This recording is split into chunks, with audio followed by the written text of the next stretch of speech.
Having WhatsApp on your PC can help improve productivity and speed. In today's video, we'll learn how you can use WhatsApp on your computer. My name is Vince and welcome to Actionable User, whereby we help you become more actionable when using WhatsApp. Let's get started.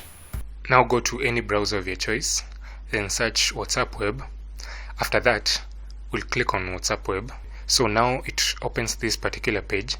Then we're given some steps over here. Like the first step is to open WhatsApp on your phone.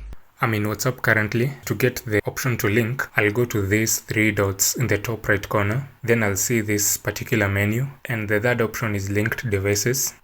Once clicking that, I'm brought to this page whereby I can see if there are devices which have already been linked. So I'm going to click on link a device. My phone will open the camera, ready to scan the QR code. And now let me scan.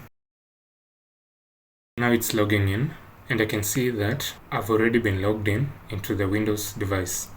Now on my screen, I can see my WhatsApp similar to what is on my phone, and I can go to different places like status. I can see who was posted. I can go to channels, and also I can go to settings, and basically anything and everything that you can do on your phone, you can do here. If you'd like to know how you can download WhatsApp status for free, check the video linked in the description. Subscribe to this channel, like this video and share it with your friends. And guys, I'll see you on the next video. Goodbye.